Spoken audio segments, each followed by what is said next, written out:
I could do a podcast here, or up here, or even over here, or even over here, or even over here.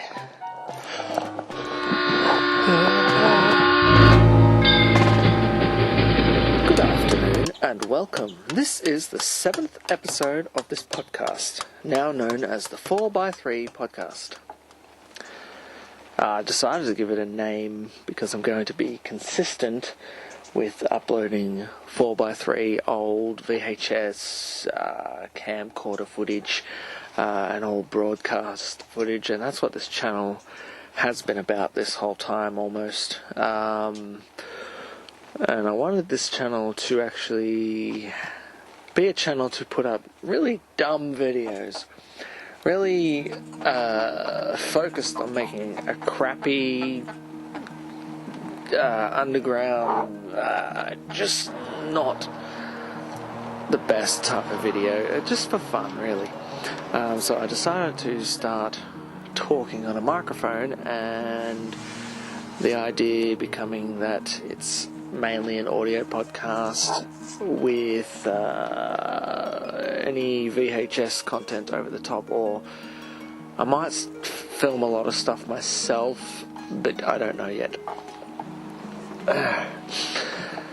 And today I wanted to talk about a few things, one being businesses that closed down within the last year or two, and not necessarily small businesses, but businesses that were convenient, or to me they are important now, and they've probably transitioned to online selling options, or whatever you call it, to the online market world.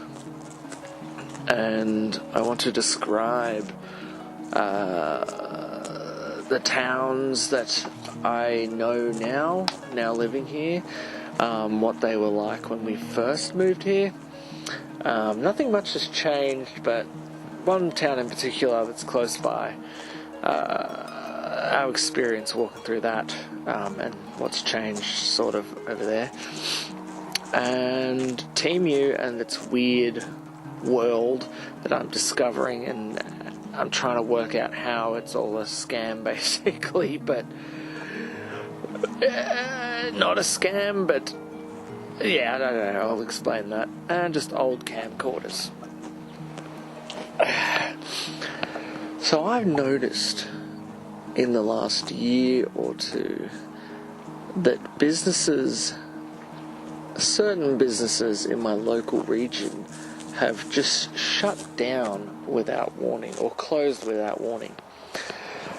And I mean, a couple of them have to do with rent increases,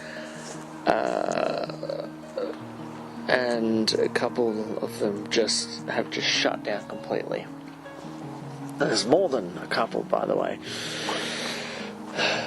Now, some of these are very convenient to me now because I need certain products that I have to wait for online, or I can't go look at, or realistically that I desire, and to explore my options a little bit. I'll start with the smallest ones. This ties in with the description of the town when we moved in. So I moved in here about 4 years ago, almost 4 years ago, and the very first moment I moved in here, it was very quiet, so I must have moved in on a Sunday or something like that, because when that town is quiet, it looks like an old Western movie, but sort of. It's like Ballarat, if Ballarat was the size of, I don't know, nothing basically. And you know, there's shops on either side. It looks like old Western sort of, old gold miney type, but that's not possible. Just small businesses, and a lot of stuff has sort of changed since moving here. There was a local butcher's, someone opened up a convenience store, so they had a small grocery store, which competed with the local IGA, which in my opinion I am willing to bet that they had a talking to by the IGA and were shut down, but that's just conspiracy talk we don't need to step into really. And what else was there? There were a couple more in that town, I think. Anyway, so the butchers, they were our primary source of meat.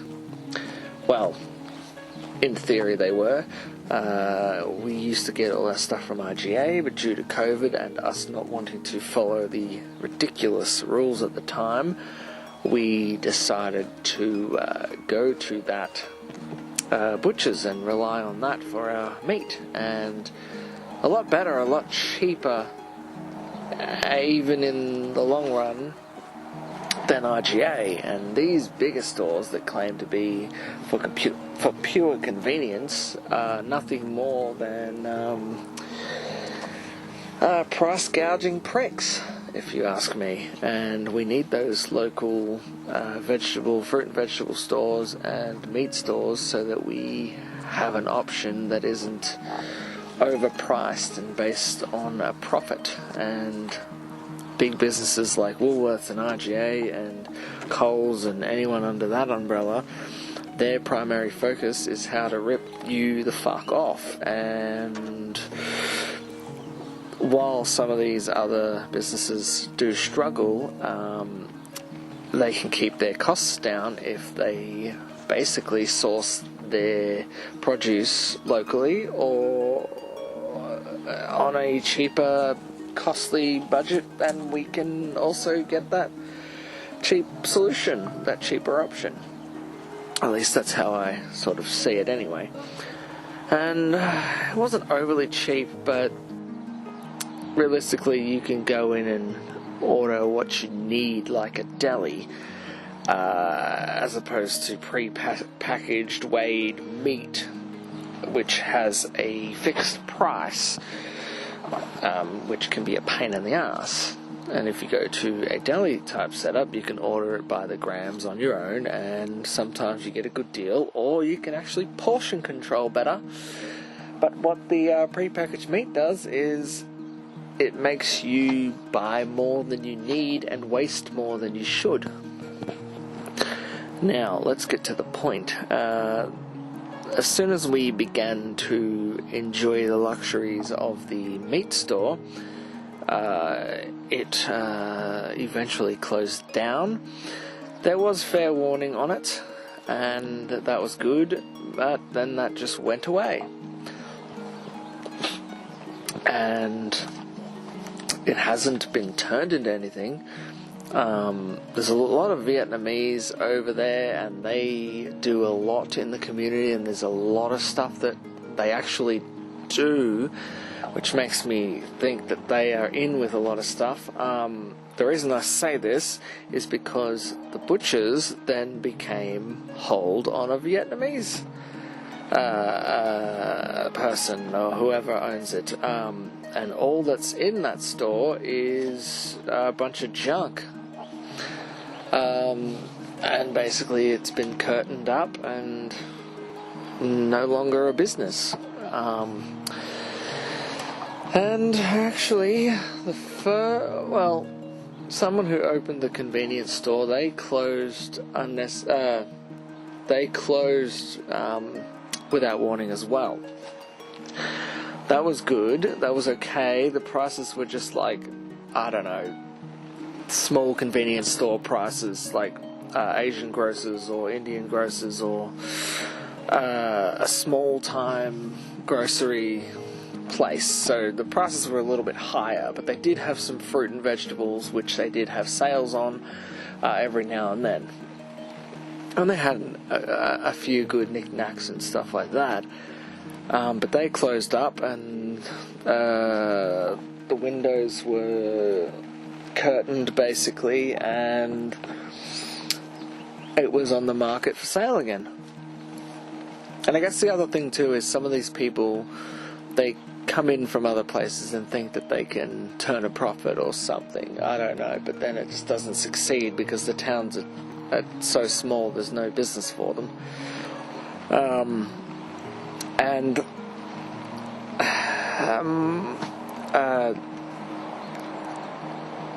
a multiple level, there were two businesses that I'm guessing were owned by the same people. Another one was a cafe slash pizzeria type thing.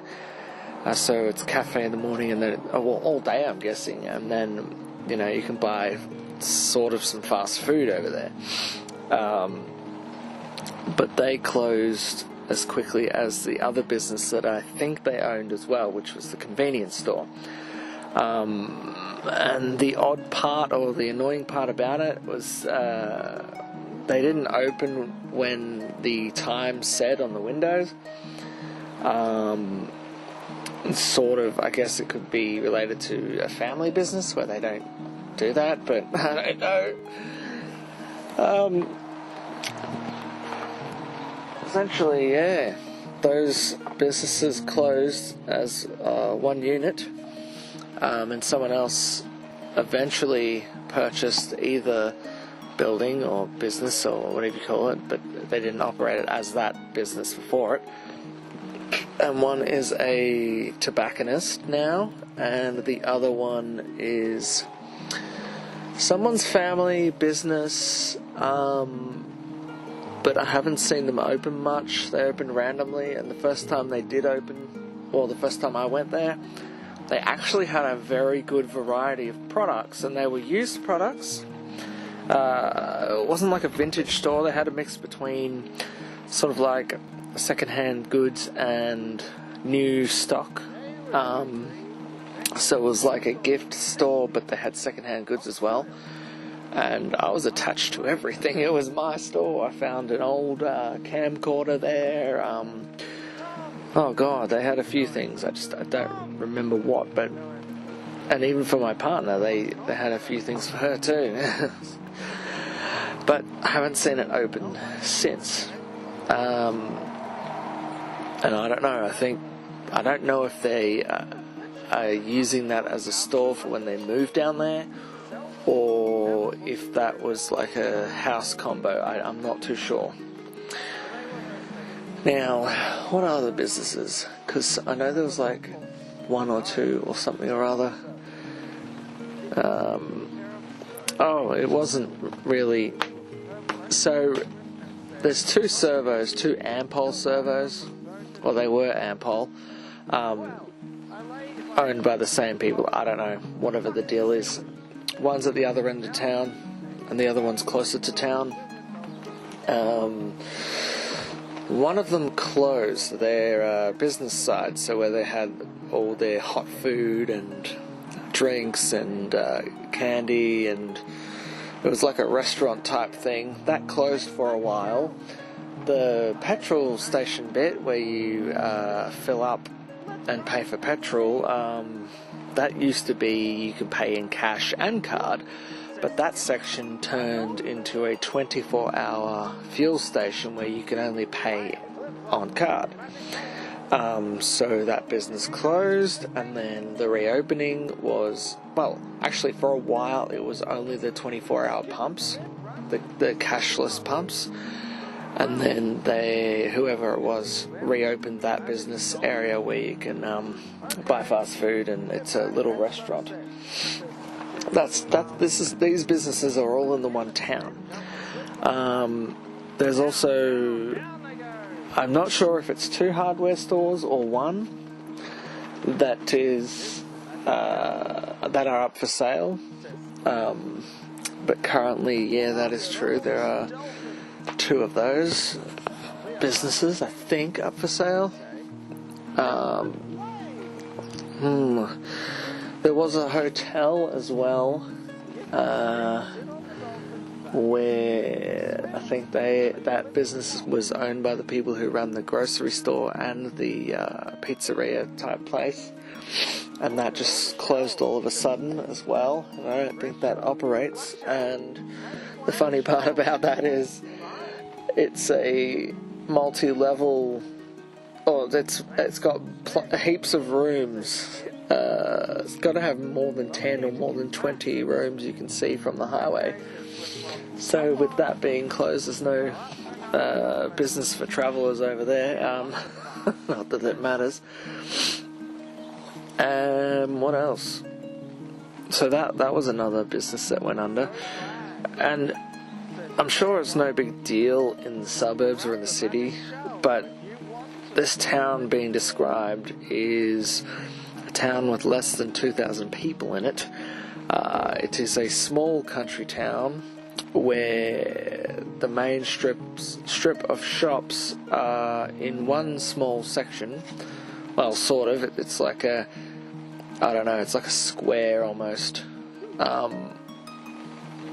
It's big, but not big at all. Like, it literally isn't big at all. I would love to say that.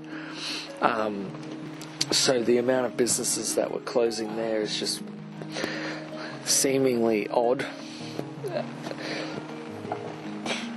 Now I've noticed too that a town over from us, they've had a couple of things close as well.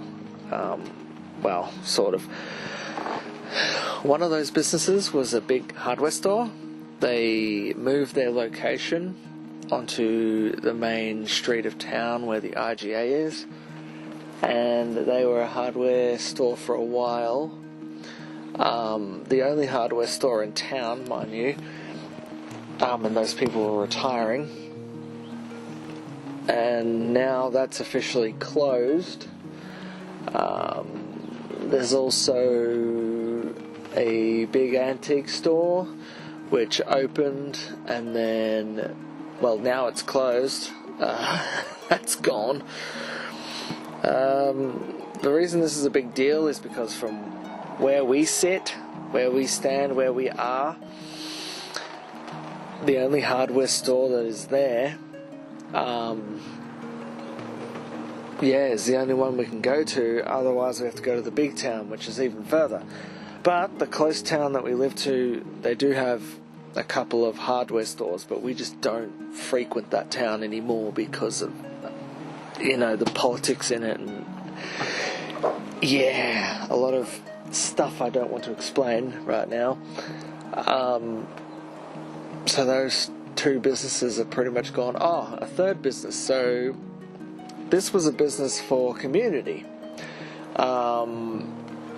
It sold fresh produce, eggs, cakes, pies, and they're all homemade, all home stuff, knitwear, and anything that op shops have in it, you could find there. And all the people that worked there were volunteers, and it was a big community place where the vegetables and fruits were relatively cheap, and all the stuff was cheap there. The reason why they closed down is because the person who owns the building increased the price, and he pretty much made sure that they would never operate their business there anymore. And the reason why I can say that now is because that business was taken over by a 24-hour gym, where you have private access to with, I think, a key, which is a weird thing to do. Just all these little things just sound like they're trying to increase progress in these towns, but I don't know, that's just hearsay by me, really. And that community store was very much important, obviously, because it got everyone to go there, and there was a sense of community, and that was good for us as well. We'd get our fresh produce, which was very cheap. But now it's no longer no longer available, which isn't too good. Now I'll move on to the next town over, and the next town is the bigger town for us. So let's say it's called the big town. Reason being is because it has the McDonald's, Kmart, Reject Shop, Coles, Woolworths, multiple service stations, petrol stations, lots of industrial businesses, four-wheel drive stores, super cheap auto, all the bigger stores, but not everything. It doesn't have like the big W's and it doesn't have JB Hi-Fi. It doesn't have all those big business things, but it's the big town. Now, a couple of businesses that I've noticed that have closed over there, which are convenient for me now. I could use them now, but as before, I I just didn't use them that much. One of them is a music store, which actually closed because, again, rent increase. It didn't close overnight. There was warning about it. I think the guy was distraught and everything. Ugh. But, yeah, I could use that music store more than ever because I'm playing around with the guitar and could get a guitar, amplifier, all that sort of stuff, and that would be the store to go to get new strings and everything, which I need every now and then, and certain cables for camera equipment or microphone equipment such as this as well. I could have gone there. Now that's closed, and there's no other business unless you go online or travel even further. And the other thing that closed was a camera house, which had all your professional camera gear and probably repairs and things like that. The reason I need that now more than ever is because I finally decided to actually get a camera to dick around with. And yeah, I would have gone there first to have a look, but I didn't. Now, I'll try to explain, because there were a couple of businesses that closed out of nowhere. One of it was Barbecues Galore. That just shut down overnight. It was, the workers went in there the next morning and they were like, why don't we have work? Because that was it, which was weird. And a tyre place where you get tyre fittings done, that closed out of nowhere. And the odd part about all of the, well, not all of them, the weird part about some of these is some of them would say permanently closed, and then they were still open, but not too long later. On Google they would say permanently closed or temporarily closed, but then later on, after they were still open, shortly later they were permanently closed. Some of these businesses, and one of them was a play centre. Online it would say I think it said it was temporarily closed or permanently closed, and it was still open, and we went there and one day and then it's closed. Very weird. Same with this tyre fitting place. Just a lot of strange things just going on with businesses. Well, went on with businesses. And I'm trying to think of anything else that happened as well. At one point we didn't have a Domino's, and now we have a Domino's. And we didn't have a phone case store, and now we have a phone case store.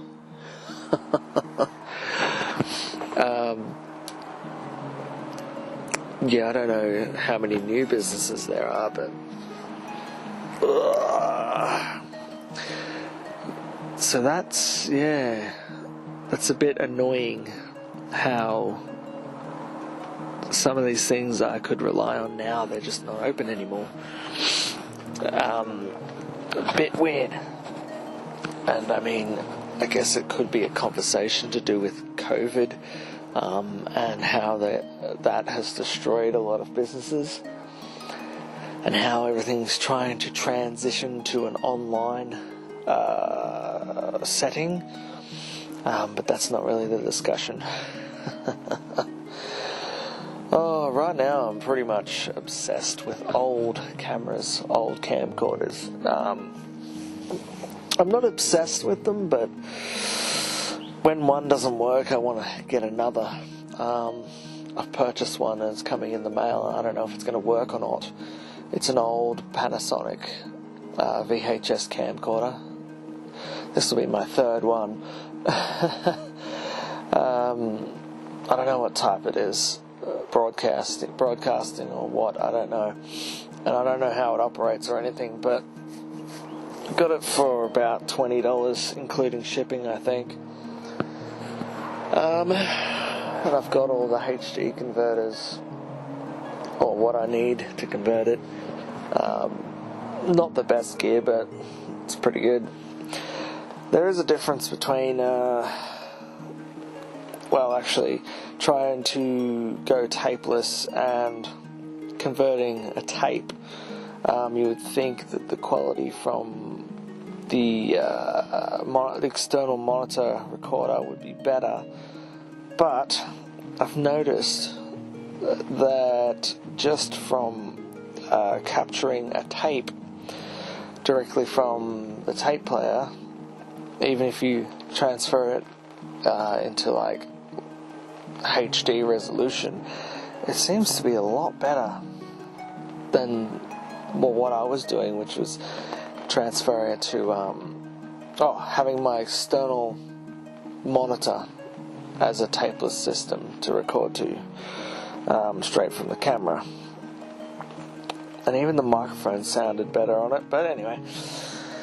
I'm obsessing with older cameras, and there's even some cool mini DV camcorders, or like big broadcasting cameras like old JVCs.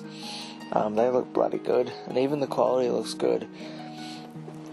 And the thing is, like, if they didn't basically go up to 4K, 6K, 12K and basically destroy the market for anything, then that would be a nice go-to, because the quality is still alright.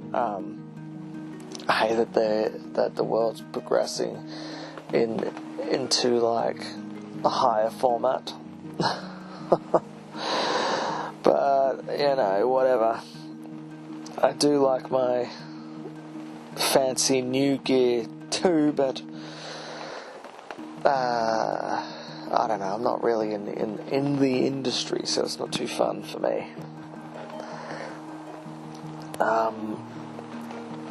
By older cameras, I also mean like anything 10, 11, 12 years old, because there's still some nice cinema cameras from 2013, 2014, 2012, and there's some cool VHS-C camcorders and VHS camcorders and broadcasting cameras and all sorts of goodies. But anyway, now I want to talk about Temu. It's such a weird website that's almost like gambling. So what I've noticed is they do have a lot of cheap stuff. Certainly if you're looking for products or replacements for certain things. For example, there will be a markup if you go to a store like Bunnings or a Super Cheap Auto or just other random stores, like Kmart, anywhere that looks like they have drop shipping products in them. I mean, it will be double the price sometimes compared to like Temu. And even like XLR cables, I've ordered one for like $8, and at a bare minimum it's like $20 for less than what, for less than what I'm getting, and other things as well. Anyway, they've done this thing where for Temu products, you have to spend $40 for them to process your order. And by Temu products, this is products that Temu have control over it, because there is a market for private sellers as well. And I noticed today that, for example, I put a tablet in my cart, which was $270, and I went to check out and it said you haven't reached your minimum requirement, which was $40. Now, I've noticed that it said for Temu products, so I think that's for all the cheaper products, or Temu products versus private seller products, which is very odd. I do prefer it over eBay, because so far everything has been sent. Everything has been delivered. I don't know if that's the honeymoon period we're in, but I haven't had a problem with it at all yet. And you can find all your knickknacks on there, basically. And the price is weird. It's like it bounces up and down. It's like it's a it's like bloody Bitcoin almost. I don't know, what do you call it? It's like when shares drop up and down, or Bitcoin drops up and down, or the gold, the gold standard, the prices drop or fluctuate. That's the one. That's just what it reminds me of. And then they have some gambling games on there, like some sort of spin wheel to take away a certain amount off your order, or I don't know, but it basically forces you to spend more than what you should. I guess the issue becomes, well, you have to purchase the $40 minimum if you want to buy a product that's only $15. I'm not sure that you would be able to just buy that product. And that's where it can become an issue, because they recommend so many different products right in front of your face, and you click on it, you add it to the cart, but all you wanted was that one little thing. That one little thing. And I noticed that when I was buying something I needed for my generator. Yes, the part was cheap, very good, but I added random shit in my cart so I could buy that thing, that one thing. I mean, yeah, it's a good website. You can buy a lot of shit from there, but yeah, it can be a problem, because that website, or the app even, it's just a lot of spamming. And when you get the app, you'll get a lot of spamming, not text messages, but little icons or little strips of writing sort of thing up on top of your phone. And it will make you like just act. It's just weird as fuck. Like, trying to get to the point of it. I purchased a product, or a bunch of products. This is when I purchased that toy gun and mask and thing for my generator. All paid for, delivered and everything, and whatnot, and I still get spam emails and pop-ups that say thank you for your order, and then I think that I've purchased something when I haven't. So this makes me go back into the app or check my emails, which have more spam from Temu or on my app. And like, when it pops up and you click on it, or I click on it, I'm seeing a bunch more products just to find out what's going on and why it says I've ordered something when I haven't. And that's not the only thing it does. There's like little games that you play, Like there's a little fish game that if you do a certain thing or feed your fish or some shit, that you can eventually win a bunch of stuff for nothing. There's also like a spin wheel to win a certain amount off. But it really is like an app where it spams with a lot of stuff to keep you coming back. It's pretty addictive to research how much things are on there though. Oh man, there's a lot of fucking weird shit on there too. Anyways, this is going to be a short one today. It's raining out here. I am inside at the moment, and I'm just pretty much chilling. And yeah, that's pretty much it. Thank you for listening. Good afternoon and goodbye.